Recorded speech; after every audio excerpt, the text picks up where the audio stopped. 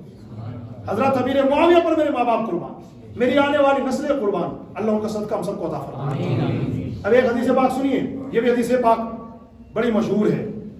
میرے آقا علیہ السلام نے حضرت امیر معاویہ کو دعا دی۔ ایک بات دھیان رکھنا، حضور پاک صلی اللہ علیہ وسلم مستجاب الدعوات ہے۔ مستجاب الدعوات کا مطلب ہوتا ہے جن کی دعا قبول ہی قبول ہے۔ اگر ہمارے عاشقان رسول، صحابہ و اہل بیت کے چاہنے والے، اولیاء کرام سے محبت کرنے والے، اللہ پاک سے کامل محبت کرنے والے چاہتے ہیں کہ میری دعائیں بھی اللہ کی بارگاہ میں قبول ہو، نمبر 1 حرام کھانا چھوڑیے، حرام کمانا چھوڑیے، حرام کھلانا چھوڑیے، صرف حلال کی طرف رغبت رکھیے۔ اگر ایک طرف حلال کا 1 روپیہ ہو، دوسری طرف حرام کا 1 کروڑ روپیہ ہو، لات بھی ماریے، تھوک بھی دیجیے۔ یہ پیسہ ہم کو چاہیے نہیں جو ہمیں جہنم میں پہنچا دے، ہمیں حلال کا 1 روپیہ چاہیے جس کے بدلے میں جنت مل جائے۔ سنیے، اگر آپ چاہتے ہیں کہ ہماری دعائیں قبول ہو تو میرے مرشد محترم قبلہ امیر اہل سنت دامت برکاتہ العالیہ نے امت مسلمہ کو پڑھنے کے ایک وظیفہ عطا فرمایا۔ یہ وظیفہ آپ مدنی پنج سورہ کے اندر بھی پڑھ سکتے ہیں۔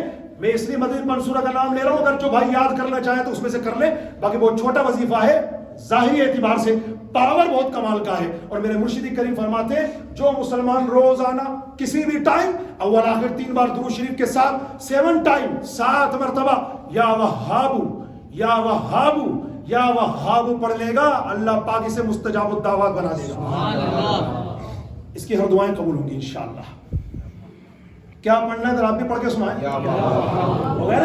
کتنا آسان ہے، یا وہاب، وہاب اللہ پاک کا نام ہے، اور وہاب کا مطلب ہوتا ہے بہت عطا کرنے والا، بہت عطا کرنے والا۔ تو یا وہابو 7 ٹائم 7 مرتبہ روزانہ پڑھا کیجئے، کسی بھی ٹائم پڑھیے جہاں آپ کو آسانی ہو۔ اول آخر 3 بار درود شریف پڑھنا ہرگز نہ بھولیے، کیونکہ جب تک تالے میں چابی نہیں لگاؤ گے تالا آسانی سے کھلے گا نہیں۔ جب تک ورد اور دعا میں درود کی چابی نہیں لگاؤ گے وہ اللہ کی بارگاہ میں قبول ہونے والا نہیں۔ تو اس لیے کہا جاتا ہے کہ درود شریف ضرور پڑھیں۔ تو جناب عالی میں عرض کر رہا تھا حضرت امیر معاویہ رضی اللہ تعالیٰ عنہ کے بارے میں حضور رحمت عالم صلی اللہ علیہ وسلم نے جو دعا ارشاد فرمائی، ذرا دعا سنیے گا، ترمذی شریف کی روایت ہے۔ حضور اقدس صلی اللہ علیہ وسلم دعا فرماتے ہیں اللہم اجعلہ ہادیا مہدیا واہد بہ الناس، اے اللہ میرے معاویہ کو ہادی بنا دے، مہدی بنا دے، ہادی مطلب ہدایت لینے والا بنا دے، مہدی بنا دے ہدایت دینے والا بنا دے، واہد بہ الناس اور اللہ ان کے ذریعے تو لوگوں کو ہدایت عطا فرما۔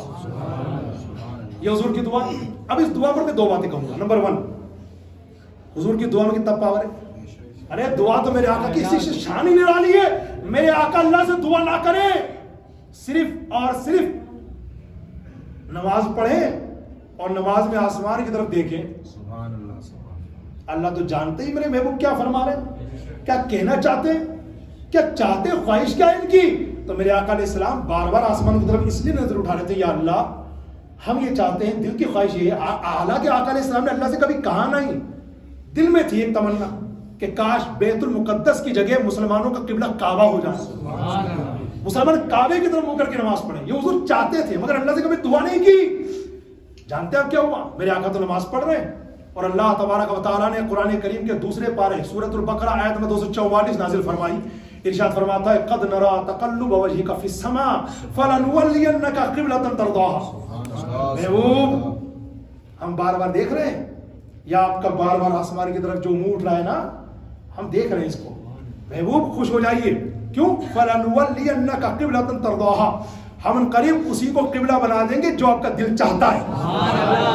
اور پھر دیر نہیں ہوئی، آیت نازل ہوئی فَوَلِّ وَجْهَكَ شَطْرَ الْمَسْجِدِ الْحَرَامِ. محبوب ابھی کے ابھی مسجد حرام کی طرف یعنی خانہ کعبہ کی طرف منہ کر لیجیے. کون سی مسجد تھی وہ؟ اسے آج مسجد القبلتین کہتے ہیں، دو قبلوں والی مسجد. اور الحمدللہ میں نے اس مسجد کی زیارت کی ہے جا کر کے. یہاں پر جو ہمارے حاجی صاحبان بیٹھے ہوئے ہیں، جو عمرہ کرنے والے حضرات بیٹھے ہوئے ہیں، دیکھی ہوگی آپ نے وہ مسجد. الحمدللہ جب ہم مسجد جائیں گے نا تو آج بھی دیکھیے خانہ کعبہ اس طرف ہے، اس کے بالکل اپوزٹ بیت المقدس اس طرف ہے. یعنی اللہ کے رسول مقبول بی بی آمینہ کے گلشن کے مہکتے پھول صلی اللہ علیہ وسلم اس طرف بیت المقدس کی طرف منہ کر کے مضبوط روایت کے مطابق نماز ظہر پڑھا رہے تھے صحابہ کرام کو.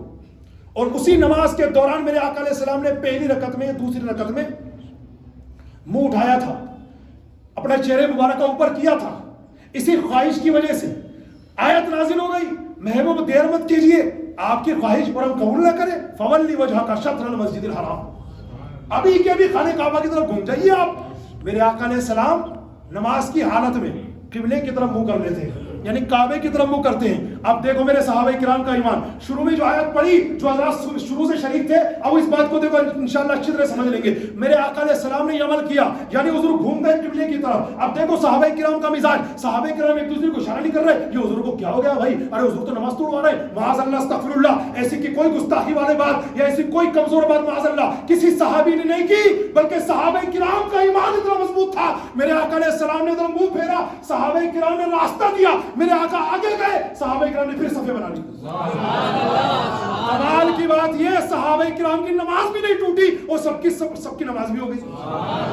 اس لیے کہ جو اللہ رسول کی اطاعت میں ہو اور نماز کے عالم میں ہو اس کی نماز نہیں ٹوٹتی ہے، نماز مکمل بھی ہوتی ہے، ثواب بھی زیادہ ملتا ہے. اس لیے ہمارے علماء فرماتے ہیں اگر کسی شخص کو حالت نماز میں حضور بلائے، قرآن مقدس کی آیت مبارکہ ہے، اللہ ارشاد فرماتا ہے جب میرے حبیب بلائے نا چلے جاؤ، پکار کا جواب دو.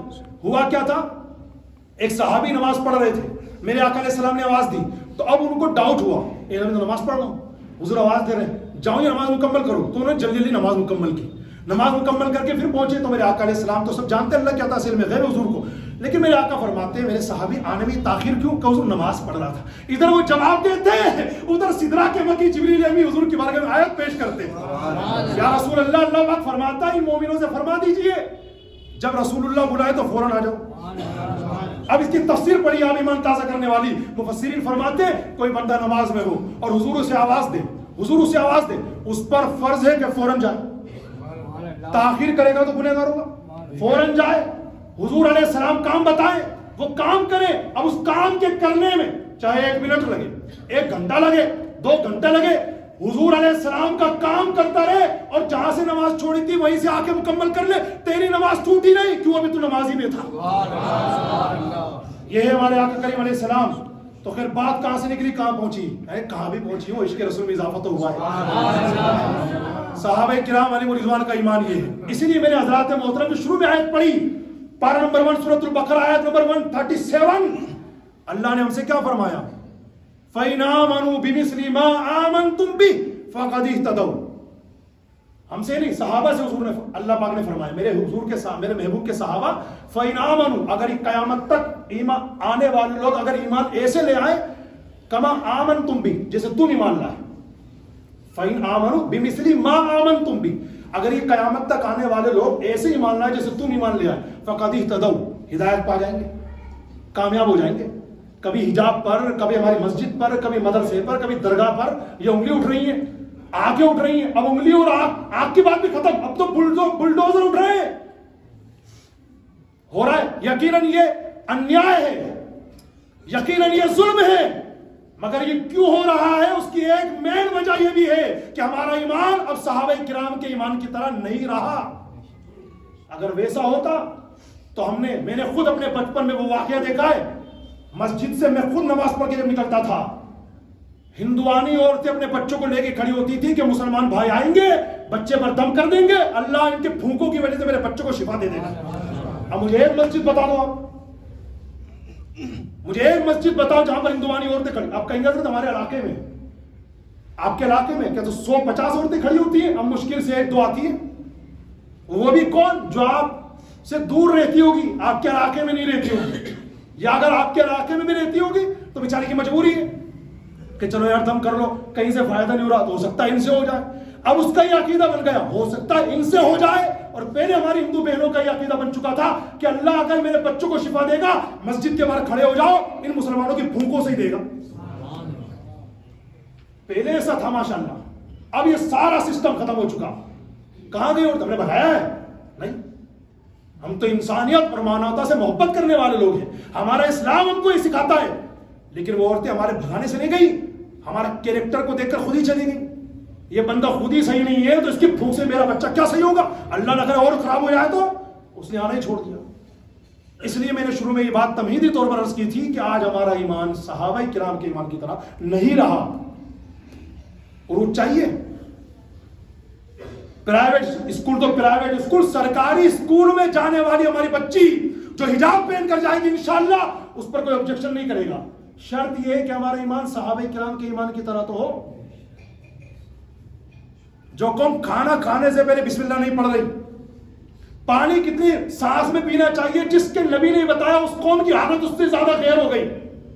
کہیں پر کھانا بٹے ہندو تو صبر کر لے گا, مگر یہ میاں بھائی صبر نہیں کر پائے گا. یہ جائے گا, اس کا بس چلے تو کسی کے ہاتھ سے چھیننے کی بات تو دور ہے, کسی کے منہ کا نوالا بھی چھین کر کے لے آئے گا. یہ ہمارا آج کا کریکٹر ہے. برا مت مانیے گا میری بات کا, یہ میں اپنے ہی گھر کی کہانی بتا رہا ہوں آپ کو. اسلام میرا آنگن ہے, اسلام میرا گھر ہے. اگر ہم اپنے گھر کی جھاڑو نہیں دیں گے, صفائی نہیں کریں گے تو کیا باہر سے اگر کوئی صفائی کرے گا؟ باہر کے لوگوں کو تو تانوں دینے کی فرصت نہیں ہے. اللہ اللہ اللہ. اس لیے دوش کسی اور کو دینے کے بجائے برائے کرم اپنے آپ کو دیجیے. اور ابھی تو دیکھا ہے کیا ہے ہم نے, جیسے ابھی قرب قیامت کا زمانہ ہے, اور جیسے جیسے قیامت اور قریب آتی جائے گی فتنے اور بڑھتے چلے جائیں گے. اس لیے برائے مہربانی, یہ جو ہم نے اپنا دھندا اپنا کاروبار یہ سمجھ لیا ہے, ہمیں فتح کیسے ملے گی, ہمیں فتح کیسے ملے گی, ہم نے پتہ کیا سمجھ رکھا ہے, سبھاش چوک اسکول کی طرف سے یہ آئی کیا ہے, دیکھو تو صحیح, دیکھیے کسی بندے نے آبجیکشن کیا, پھیلایا ہم نے اس کو, اتنا پھیلاؤ, اتنا پھیلاؤ, اتنا پھیلاؤ, اتنا پھیلاؤ, بھوکمپ آ جائے, زلزلہ آ جائے, اہنکار مچ جائے, کچھ ہو جائے, کچھ نہیں ہوتا. ایک بات ضرور ہوتی ہے, ہماری بے وقوفی کا ثبوت آ جاتا ہے سامنے. بھائی جو کرنے والا کام ہے وہ کرو نا یار. اگر آپ کو اس میں ایکشن لینا تھا تو آپ قانونی کارروائی سے لیتے, قانونی طریقے سے لیتے.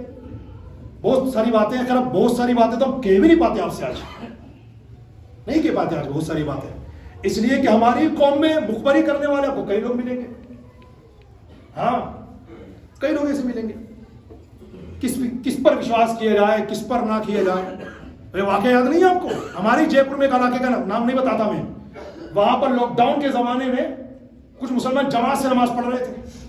تھانے فون کر دیا کسی ہندو نے, نہیں بھائی صاحب ہندو نے فون نہیں کیا, بلکہ شاید اس علاقے کے ہندو تو ہو سکتا ہے یہ سمجھ کے بیٹھے ہو کہ مسلمان اللہ کی عبادت کریں گے, ہو سکتا ہے اس کے ذریعے کوئی آسانی آ جائے.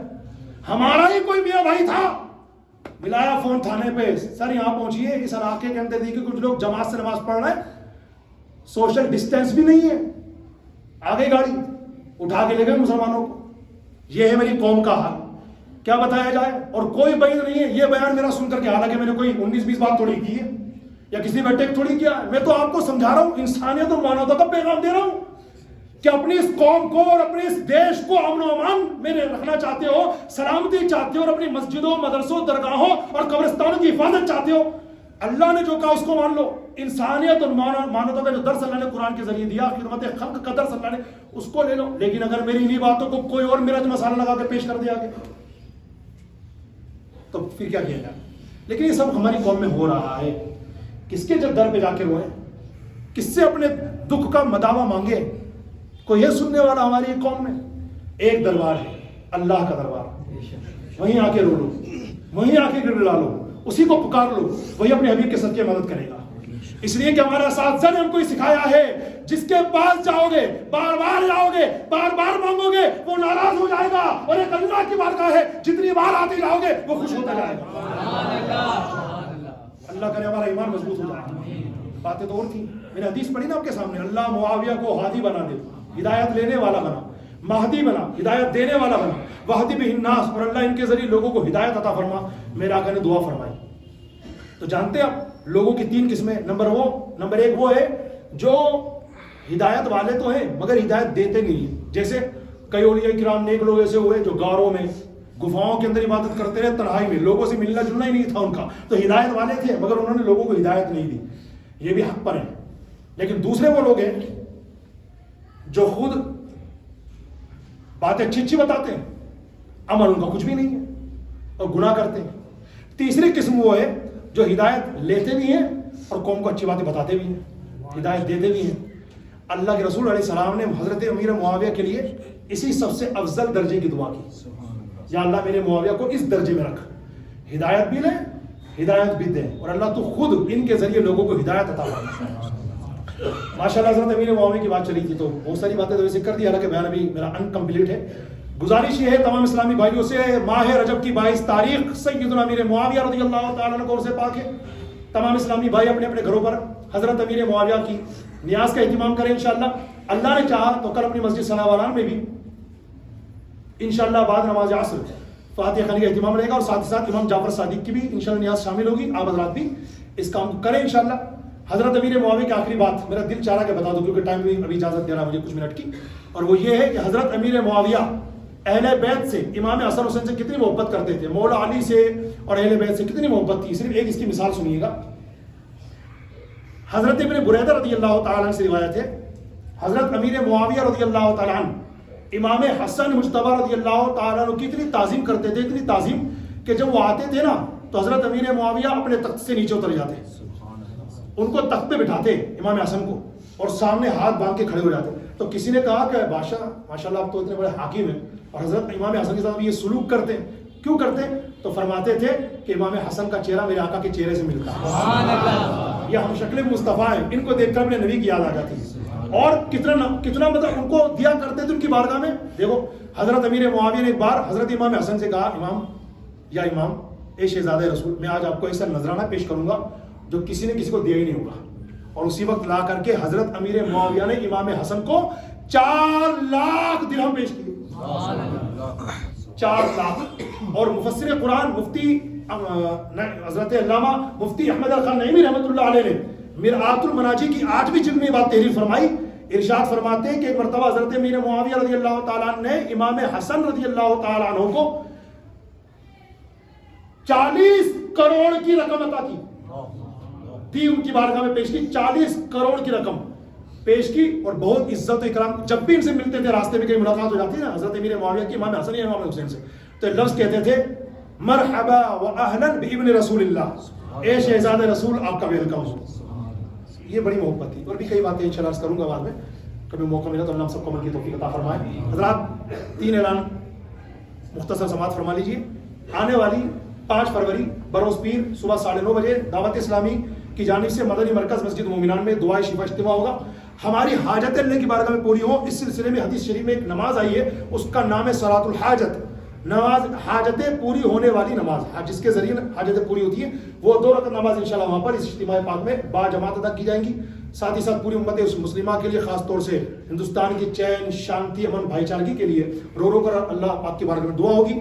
متبرک پانیوں کا مجموعہ، وہ پانی جس میں آقا علیہ الصلوۃ والسلام کا وہ پانی جس میں آپ نے لعاب دہن عطا فرمایا تھا، وہ بھی ملا ہوگا، غوث پاک کے مبارک مزار کو جس سے غسل دیا گیا وہ پانی ملا ہوگا۔ اس طرح 6-7 پانیوں کا مجموعہ ماشاءاللہ وہاں دیا جائے گا۔ آپ چاہتے ہیں کہ ہاتھوں ہاتھ استخارہ کریں، میرے بچے کا وہاں رشتہ کرنا ہے مجھے، تو رشتہ سکسیز ہوگا کہ نہیں ہوگا، مجھے کرنا چاہیے کہ نہیں کرنا چاہیے، تو آپ اللہ سے مشورہ کریں، اس کو کہتے ہیں استخارہ، اور یہ حدیث شریف سے ثابت ہے، حضور علیہ السلام نے بھی فرمایا اور اس کا حکم بھی فرمایا، ترغیب دی، استخارہ کر لیا کرو، تو اشارہ اللہ کی طرف سے مل جاتا ہے۔ تو مسجد مومنان میں جو 5 تاریخ کا اجتماع ہے انشاءاللہ، وہاں آپ حضرات کے لیے ہاتھوں ہاتھ استخارہ بھی کیا جائے گا، آوانا مسئلہ لے کر کے جائیں، وہ ہاتھوں ہاتھ استخارہ کریں گے حدیث شریف کے مطابق، اور آپ کو جواب دے دیں گے کہ رائٹ میں جواب آ رہا ہے کہ رونگ میں آ رہا ہے، تو پھر آپ اس کے اکارڈنگ قدم اٹھائیے گا۔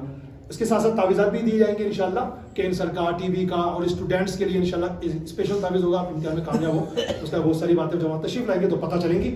دوسرا اعلان، آنے والی 7 فروری کو انشاءاللہ بدھ کا دن رہے گا، تو 7 فروری بدھ کے دن انشاءاللہ جو رات آئے گی نا، پتہ ہے کون سی ہوگی؟ شب معراج النبی انشاءاللہ۔ آقا علیہ السلام معراج پہ تشریف لے کر گئے، اللہ سے ملاقات کی، بہت بڑا حضور کا معجزہ ہے۔ تو انشاءاللہ اپنی مسجد سرائے والان میں اس رات عظیم الشان پروگرام ہم کرتے ہیں سر جشن معراج النبی کے حوالے سے، تو انشاءاللہ اس میں آپ حضرات کے لیے لنگر شریف کا بھی اہتمام ہوگا، شرکت بھی فرمائیں، جو اسلامی بھائی لنگر شریف میں حصہ ملانا چاہیں مؤذن صاحب سے رابطہ فرمائیں۔ تیسرا اعلان، 8 فروری بروز جمعرات بعد نماز عشاء محلہ شیخان میں عظیم الشان پروگرام ہوگا اسی جشن شب معراج کے تعلق سے، تو وہاں پر انشاءاللہ سری لنکا سے حافظ احسان اقبال صاحب تشریف لا رہے ہیں، جو ہمارے پروگرام میں آ رہے ہیں وہ ایک دن پہلے آ رہے ہیں ماشاءاللہ، تو حضرت کا بیان وہاں پر بھی ہوگا، تو جو وہ آس پاس کے لوگ ہیں وہاں شرکت کر لیں۔ اور پھر 9 فروری بروز جمعہ بعد نماز عشاء نواب کے چوراہے پر ہمارا سالانہ پروگرام ہوگا امام اعظم کانفرنس، جس میں انشاءاللہ شیر رضا مناظر اہل سنت حضرت مولانا حافظ احسان اقبال صاحب کا انشاءاللہ خطاب نایاب ہوگا۔ آپ حضرات سے گزارش ہے شرکت فرما کر ثواب دارین حاصل کریں۔